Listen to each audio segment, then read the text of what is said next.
বিসমিল্লাহির রহমানির রহিম। ত্রিশাল অনলাইন স্কুলে আপনাদের সকলকে স্বাগতম। আমি মোহাম্মদ শৌমিক হাসান, সহকারী শিক্ষক, ত্রিশাল নজরুল একাডেমি। আজকে নবম দশম শ্রেণীর রসায়ন তৃতীয় অধ্যায় পদার্থের গঠন ক্লাস নেব। পদার্থের গঠনের শুরুতে যে প্রধান যে মূল যে জিনিসটা সেটা হচ্ছে পদার্থ,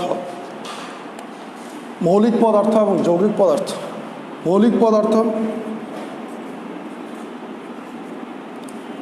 পদার্থ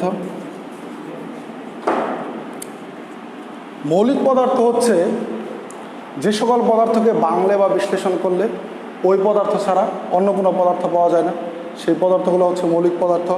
যেমন আমরা সোনা অথবা লোহাকে যদি ভাঙি তাহলে ওই পদার্থ ছাড়া অন্য কোনো পদার্থ পাওয়া যাবে না। আর হচ্ছে 2 নম্বর হচ্ছে যৌগিক পদার্থ।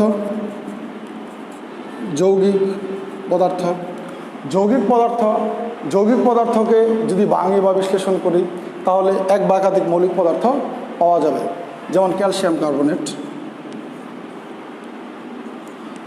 এই পদার্থগুলা এখানে ক্যালসিয়াম আছে, কার্বন আছে, অক্সিজেন আছে, এরকম।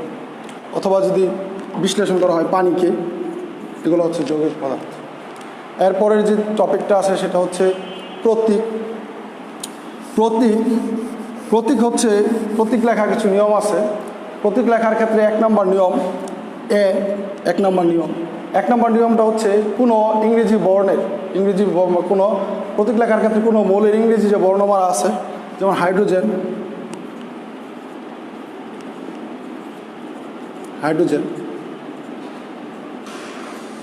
ইংরেজি যে বর্ণমালা রয়েছে এই বর্ণমালার ক্যাপিটাল লেটার দিয়ে প্রকাশ করা হয়। হাইড্রোজেন, নাইট্রোজেন, এরকম যেগুলো আছে এগুলো। 2 নম্বর নিয়মের ক্ষেত্রে রয়েছে, যদি এখানে আরেকটা আমি উদাহরণ দেখাই যে কার্বন, কার্বন সি দিয়ে প্রকাশ করা। 2 নম্বর যে রুলসটা আছে এই রুলসটার মধ্যে যে প্রতীক লেখার ক্ষেত্রে আমরা যেহেতু ইংরেজি বর্ণমালার প্রথম অক্ষর দিয়ে লেখা হয়েছে, 2 নম্বরটা হয়েছে অনেকগুলা মৌল রয়েছে যাদের ইংরেজি বর্ণমালা একই রকম, যেমন ক্যালসিয়াম।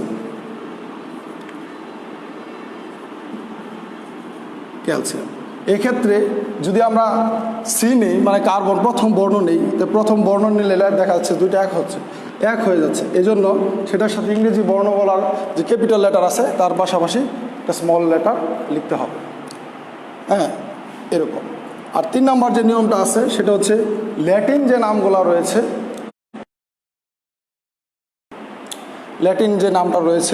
ল্যাটিন নামের কিছু বা আপনার আছে, ল্যাটিন নাম থেকে আসছে, সেই নামগুলো লিখতে হবে। হ্যাঁ, যেমন সোডিয়াম মূলত আসছে নেট্রিয়াম থেকে, সেখান থেকে লিখবো এনে। কিন্তু আরেকটার ক্ষেত্রে দেখা যাচ্ছে সেটা হচ্ছে কেলিয়াম মূলত আসছে পটাশিয়াম থেকে, তো ল্যাটিন নামের ক্ষেত্রে সেক্ষেত্রে এটা একটু ডিফারেন্ট হয়। সে নামের ক্ষেত্রে প্রথম যে অক্ষরগুলো আছে সেই অক্ষরগুলো লিখতে হয়। এই তারপরে যে মূল যে আলোচনার আজকের বিষয় সেটা হচ্ছে পরমাণু, অণু। প্রথমে বুঝতে হবে অণু জিনিসটা কি।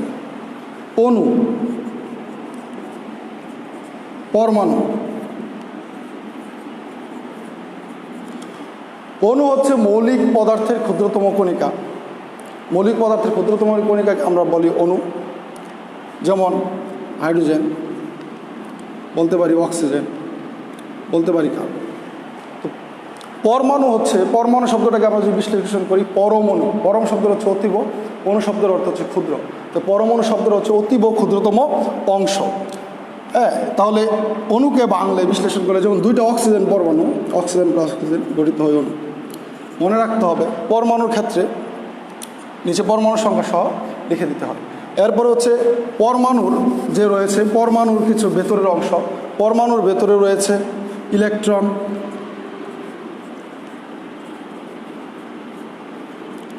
রয়েছে প্রোটন, রয়েছে নিউট্রন। পরমাণুতে 3 ধরনের কণিকা রয়েছে, ইলেকট্রন, প্রোটন এবং নিউট্রন। ইলেকট্রন পরমাণুর যে নিউক্লিয়াস আছে, নিউক্লিয়াসের বাহিরে বিভিন্ন শক্তি স্তরে অবস্থান করে। প্রোটন এবং নিউট্রন পরমাণু কেন্দ্রে অবস্থান করে। আপনাদের বইয়ে ইলেকট্রন, প্রোটন এবং নিউট্রন নিয়ে এর আপেক্ষিক পারমাণবিক ভর, চার্জ, এটা নিয়ে যে টেবিলটা দেওয়া আছে এটা মুখস্থ করে ফেলতে হবে, এটা বোঝার তেমন কিছু নেই।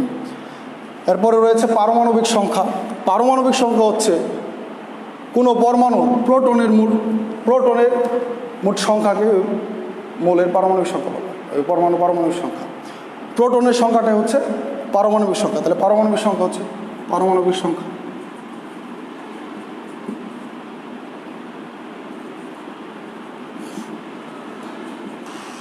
পারমাণবিক সংখ্যা হচ্ছে কোনো মৌলের পরমাণুতে বিদ্যমান প্রোটনের মোট সংখ্যাটাকে বলা হয় পারমাণবিক সংখ্যা। আর আরেকটা যে জিনিসটা আছে, যে এরকম বইয়ে এরকম একটা উদাহরণ দেওয়া হচ্ছে সোডিয়াম 23/11। তো এক্ষেত্রে দেখা গেছে সোডিয়াম, এখানে পারমাণবিক সংখ্যা, এরপরে আসে ভর সংখ্যা।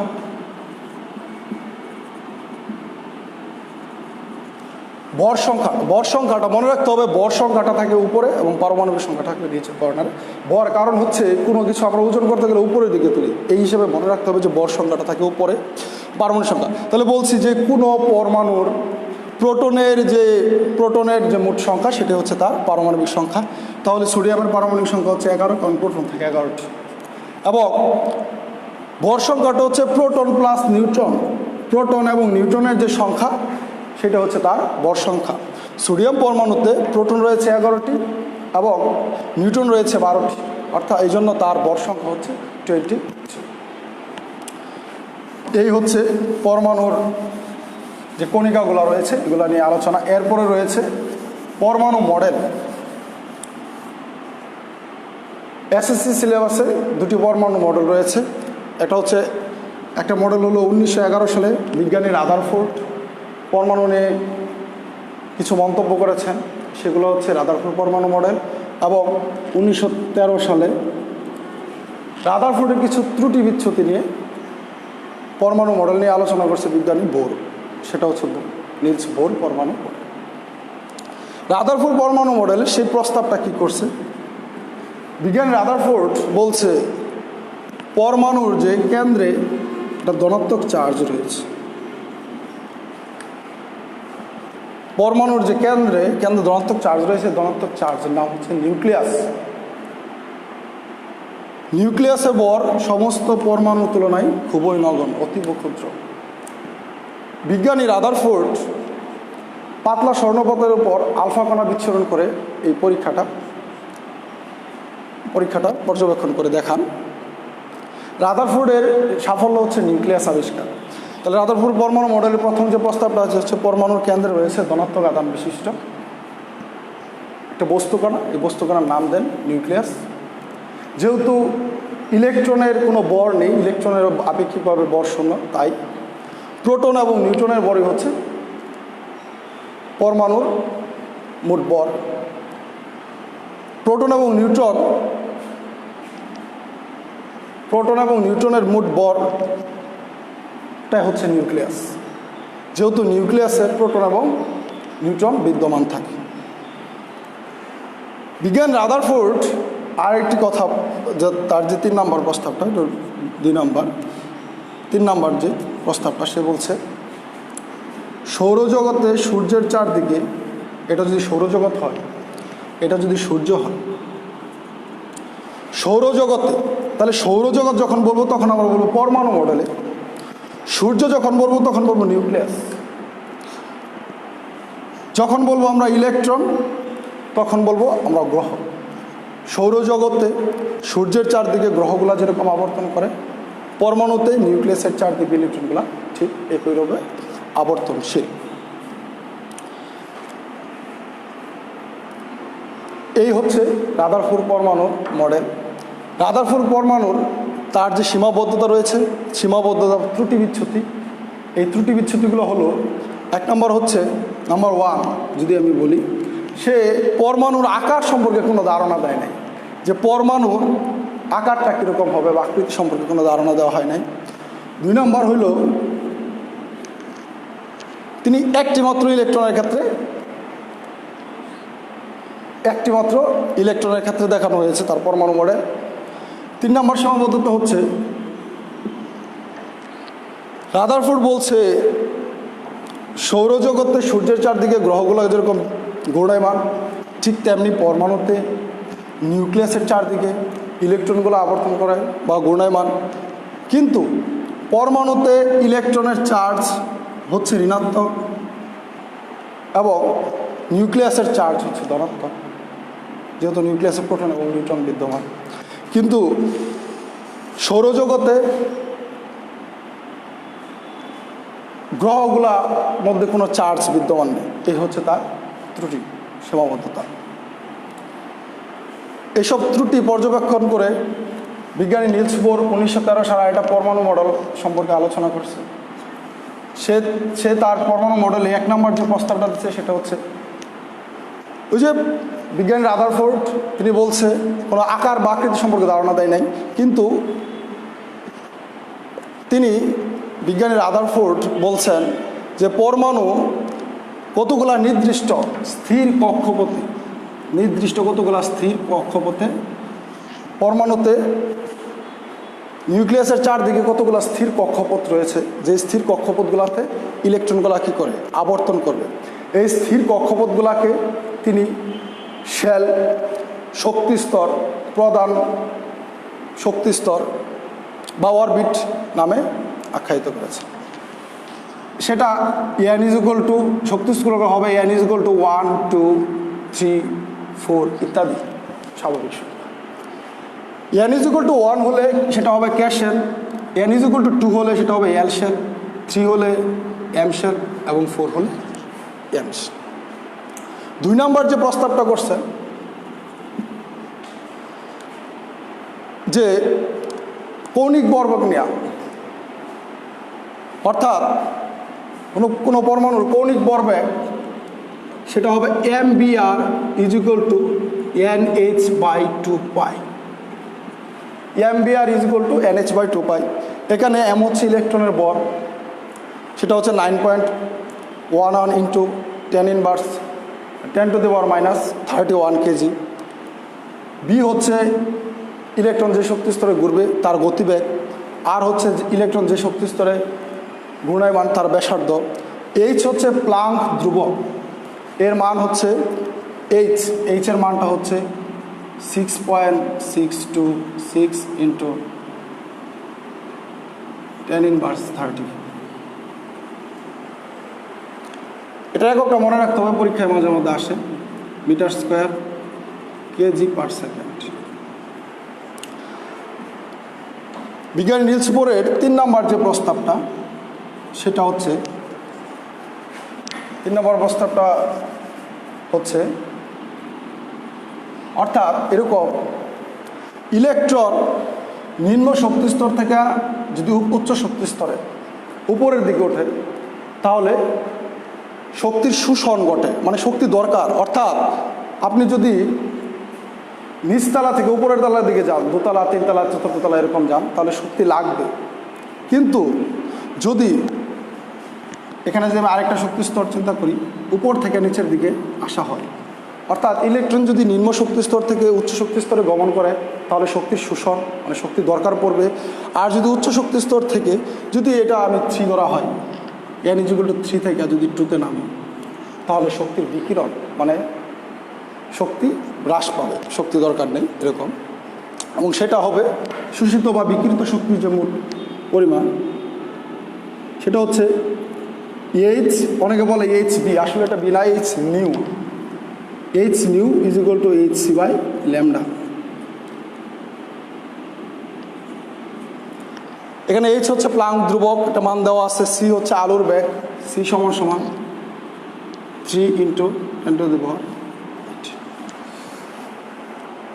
ব্যাগ যেহেতু তাহলে একক হবে মিটার/s।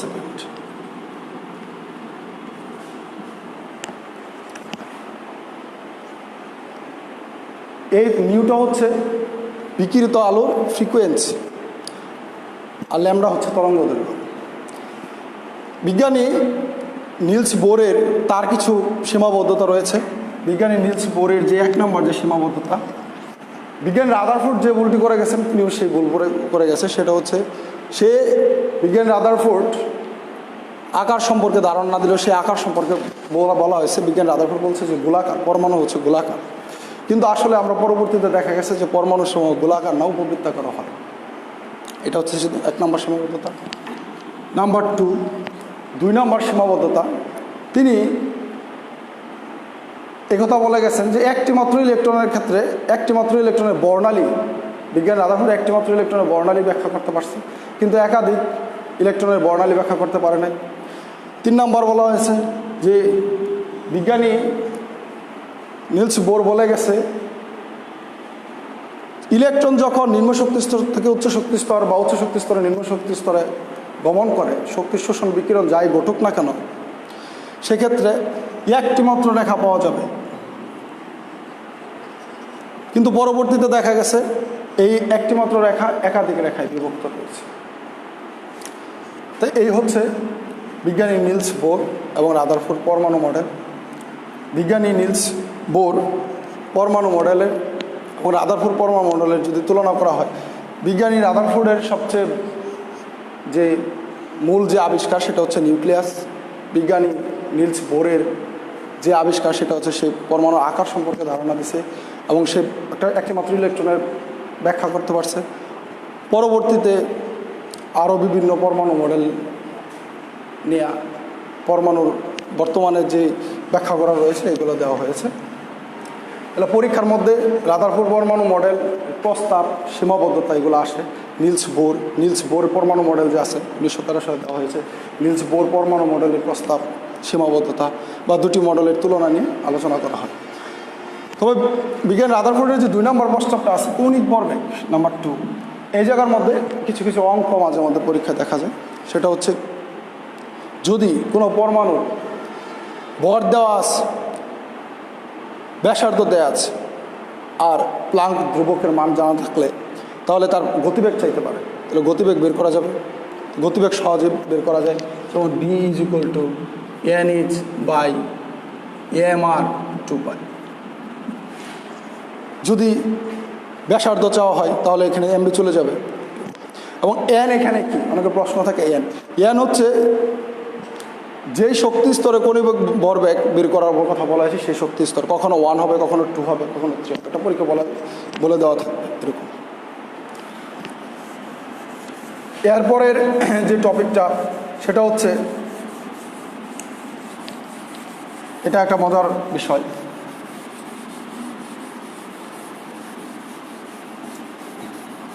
সেটা হচ্ছে এরকম যে আমরা যদি পটাশিয়াম 19 এর ইলেকট্রন বিন্যাস দেখানো হয়, সেটা হবে 1s2, 2s2, 2p6, 3s2, 3p6, 3d4s 1। এখন পরমাণু ইলেকট্রন বিন্যাসগুলো দেখানোর জন্য যে এই সংখ্যা বা এই রাশিগুলো কীভাবে আসে, এইটা প্রথমে যে সেটা হচ্ছে যে প্রধান শক্তি স্তরটা কি মনে রাখতে হবে। প্রধান শক্তি স্তরটা হচ্ছে এরকম যে এই জায়গার মধ্যে যে 1 আছে সেটা মনে রাখতে হবে যে এটা যদি তার নিউক্লিয়াস হয়, সোডিয়ামের নিউক্লিয়াস হয়, তাহলে 1, এটা হচ্ছে 1, এটা হচ্ছে n এর মান, n = 1, এখানে হচ্ছে n = 1 1 নম্বর শক্তি স্তর। যদি 2 নম্বরে দেখাই সেটা হচ্ছে এই যে 2 নম্বর শক্তি স্তর, n = 2। যদি 3 নম্বরে দেখানো হয় তাহলে এটা হচ্ছে তৃতীয় শক্তি স্তর, সেটার মান হচ্ছে n = 3। যদি 4 নম্বরে দেখানো হয় এটা হচ্ছে চতুর্থ শক্তি স্তর, n = 4। তাহলে এটা হচ্ছে শক্তি স্তর। s বারবার দেখা যাচ্ছে s p p s, এবার এটা কীভাবে আসে, এটা আসছে আসলে এটা হচ্ছে উপশক্তি স্তর।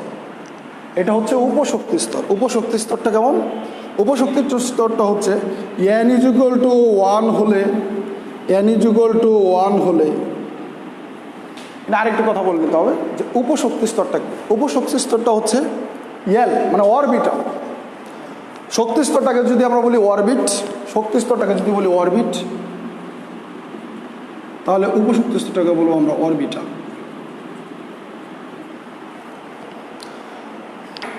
এই উপশক্তি স্তরে আপনাদের বইয়ে আছে উপশক্তি স্তর ধারণা, সেখানে উপশক্তি স্তরকে এল দ্বারা প্রকাশ করা হয়। এন এর মান, উপশক্তি স্তরটা মনে রাখতে হবে, এন এর মানের জন্য এল এর মান n-1 পর্যন্ত হয়, 0 থেকে শুরু করে n-1 পর্যন্ত। অর্থাৎ n = 1 হলে এল = 0 হবে, এল = 0 হবে। এল = 0 হলে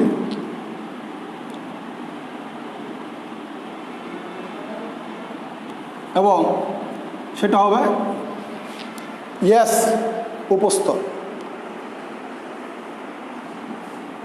n = 2 হলে এল = হবে 0 আর এটা হবে 1,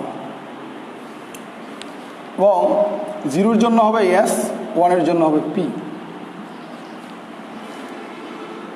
n = 3 হলে এল = হবে 0, 1 আর এটা হবে 2, এবং সেটা হবে 0-র জন্য এস, 1-এর জন্য পি এবং 2-এর জন্য ডি। n = 4 হলে এল = 0, 1, 2, 3 হয়। 0 হলে এস, 1 হলে পি, 2 হলে ডি এবং 3 হলে সেটা হচ্ছে এফ। এখন এই 1s 2s এটা কীভাবে আসলো? যেহেতু n = 1, যে প্রথমে বলে নিচ্ছি এটা হচ্ছে প্রধান শক্তি স্তর, তাহলে n = 1 হলে সেটা হচ্ছে এল = 0 এবং সেটা হচ্ছে এস অরবিটাল, এস উপস্তর। এবং যেহেতু প্রথম শক্তি স্তরে এই জন্য এটার সাথে 1 হবে। যেহেতু দ্বিতীয় শক্তি স্তরে 2 হবে, দ্বিতীয় শক্তি স্তরের দুইটা n = 2 এর জন্য এল এর দুইটা মান পাইছি, একটা হচ্ছে 0 আর একটা হচ্ছে 1, এই জন্য এটা তো 2 হবে। তৃতীয় শক্তি স্তরের জন্য এটা হবে 3, এটা হবে 3, এটা হবে 3। চতুর্থ শক্তির জন্য 4, 4, 4, এটা হবে 4। এইভাবে পাওয়া গেছে। তাহলে প্রশ্ন থাকতে পারে পঞ্চম শক্তি স্তরের জন্য কী হবে? পঞ্চম শক্তি স্তরের জন্য একই জিনিস, n = 5 হলে এল = 0, 1, 2, 3, 4। কিন্তু আসলে মূলত 3 পর্যন্ত পাইলে পরমাণু ইলেকট্রন বিন্যাস করা যায়, 3 পর্যন্ত জানা থাকলে হয়। এই জন্য 4, 5, 6 এগুলোতে যাওয়ার দরকার পড়ে না, 3 পর্যন্ত গেলেই হবে। তাহলে আসলে মূলত এই উপশক্তি স্তরগুলা এস উপশক্তি স্তর বা অরবিটালগুলো এখানে পাওয়া গেছে, এবং প্রধান শক্তি স্তর যে এন, এটা এই জায়গার মধ্যে প্রত্যেকের ক্ষেত্রে দেখা গেছে। এখন পরীক্ষা মাঝে মধ্যে 1 নম্বরের প্রশ্ন আসে, অরবিট কি? অরবিট হচ্ছে পরমাণু নিউক্লিয়াসের চারদিকে যে কতগুলা গোলাকার শক্তি স্তর বা শেল রয়েছে, এদেরকে বলা হয় অরবিট। অরবিটাল কি? অরবিটালটা হচ্ছে মূলত ইলেকট্রন, এই যে শক্তি স্তরটা আছে, শক্তি স্তরের কোন জায়গার মধ্যে ইলেকট্রন থাকবে, এই ইলেকট্রন থাকার সম্ভাবনাকে বোঝানো হয়। এই গেল পরমাণুর ইলেকট্রন, পরমাণুতে ইলেকট্রনগুলো বিন্যস্ত থাকবে সেটা। এবং পরবর্তীতে যেহেতু অল্প সময়ের মধ্যে ক্লাস নেওয়া হচ্ছে, এই জন্য খুব সুন্দরভাবে বোঝানো যাচ্ছে না।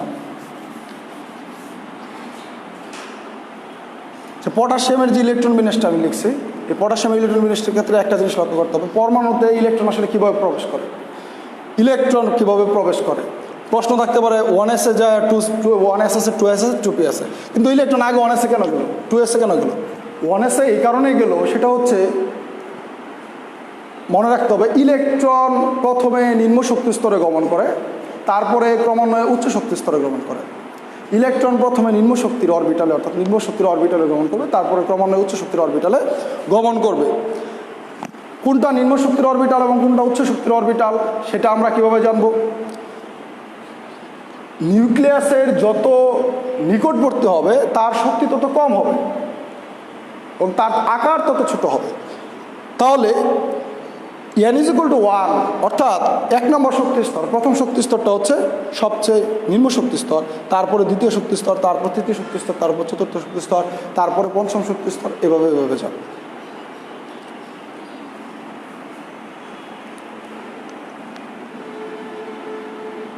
তাহলে ইলেকট্রন যদি নিম্ন শক্তি স্তরে গমন করে, এটা একটা যদি উদাহরণ দেওয়া হয়, সেটা হচ্ছে 5 তলা বাসার মধ্যে কেউ যদি ফ্ল্যাট ভাড়া নেয়, তাহলে সহজেই দেখা যায় কেউ 5 তলায় যেতে চায় না। প্রথমে সবাই চাইবো যে আগে নিচেরটা খালি আছেন, কেন নিচের নিম্ন শক্তি স্তর মানে নিচের ফ্ল্যাটটাতে স্থিতিশীলতা বেশি, ভূমিকম্প হইলেও আপনি দ্রুত বের হইতে পারতেছেন।